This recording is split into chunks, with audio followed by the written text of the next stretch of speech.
I'm watching every other Tinkerbell movie just because of that reason. I ain't analyzing them because my brain would implode, but I'll watch them just because I'm horny. Well, I'm still horny, but I'm also a masochist, so I could do with another headache. How about instead of an analysis, let's just do the anal part. Another day, another Tinkerbell movie. I'm Nappy Napkin, and let's just get straight into it. Welcome to part 2 of the Tinkerbell retrospective, Tinkerbell and the Lost Treasure.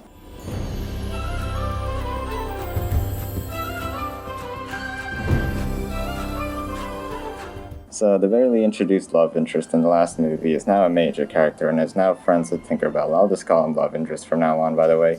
Tink gets the big honor of making the special scepter holding the Moonstone, the only blue rock in existence capable of transforming moonlight into blue pixie dust, which powers the great tree making pixie dust. She is given a month to make it and is being helped by love interest. After every day of the month meeting the same guy, Tinkerbell gets annoyed with his presence and shenanigans. Later, the scepter they worked on broke, which Tinkerbell blames him for and shoos him away.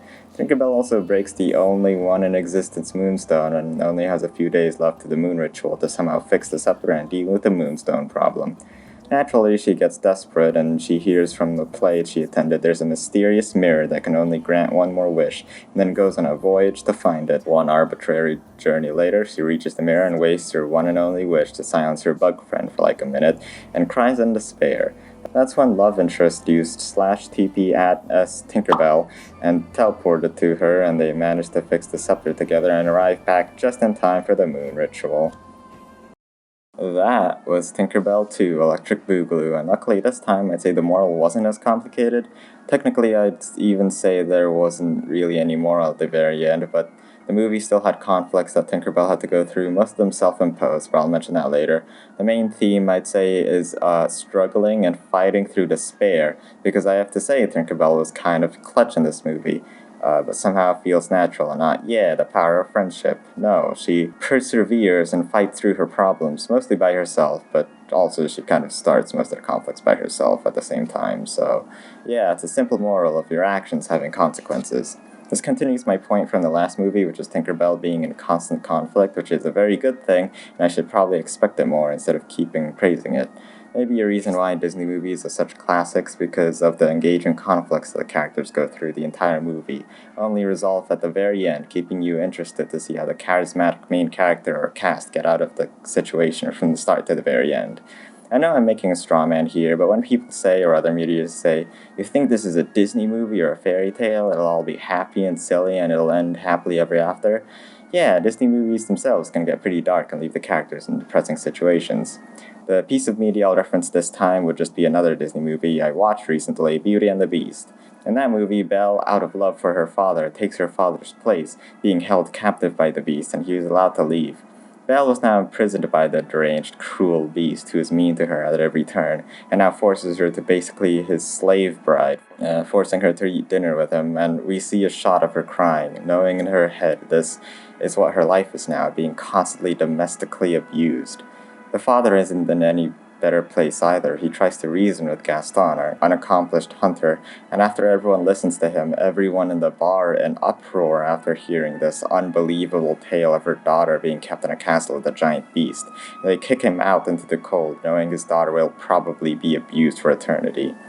Now we know that doesn't really happen because in the end the beast grows compassionate and ends up loving Belle and Belle loving him back because Belle was willing to be patient, and it's a happy ending. Now, notice the difference between these two movies. Belle and her father were forced into a situation that wasn't a result of their own actions. The Beast and Gaston were external sources of their problems, but in Tinkerbell 2, every single problem Tinkerbell had to face was a direct result of her own actions. Oh, your partner being annoying and hates you now? You should have probably been more honest and patient with him. Also, you shouldn't have blamed him for breaking the scepter. He didn't even have anything to do with it.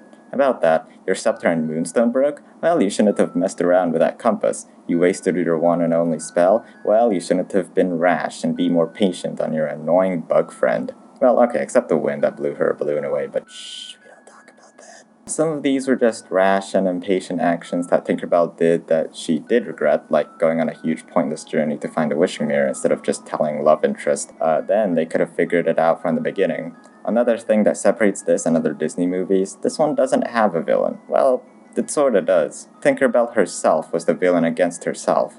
Not a single other character caused any conflict for her, it was just herself that made her own situation worse. That's sort of the dark truth to it all. I guess another moral that was learned in the end, a very textbook one, which is friendship helps you go through hardships. You don't have to be alone. A very Twilight Sparkle moral. This is post-editing napkin here to further this moral.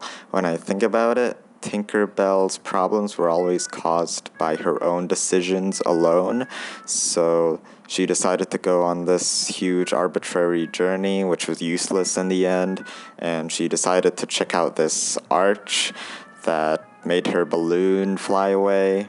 But only when she was with another person, she was able to find out the solution. Like the bug friend that gave her food and stuff, and called other bug friends. Or when she reunited with love interest at the very end to fix the whole problem.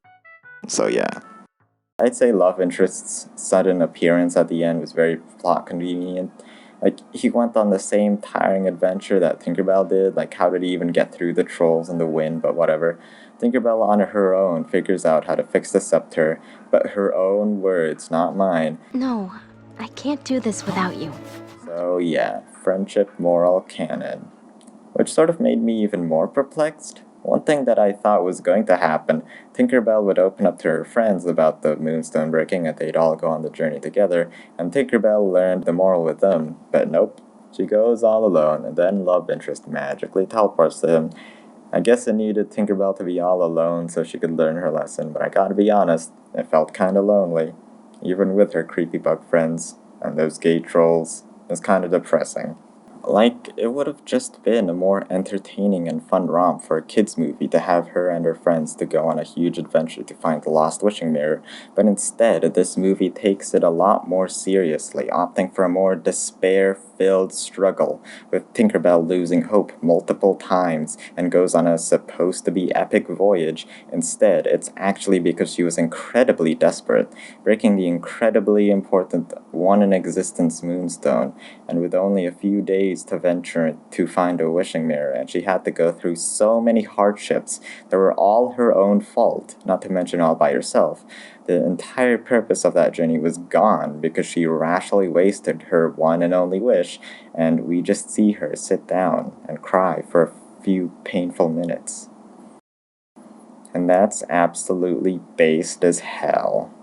Sort of heartbreaking when I put it this way. Even after all of that, she perseveres, mends her relationships, and does what Tinkers do best. Find an innovative way or solution to make something, or in this case, get out of her predicament by manipulating the light from the diamond of the mirror to the moonstone, making that journey not completely useless. They go to the ritual and return as heroes. Writing a script like this sort of even persuaded myself that this movie was more than meets the eye, than just Tinkerbell is being an idiot again and has to get out of it. It's a true harrowing story of grabbing the bright future within your hands, stealing your resolve, and clutching out of every obstacle that comes your way, whether it's forced on you or it was the consequences of your own actions. Psych, the real moral is to watch Gurren Lagann the whole time.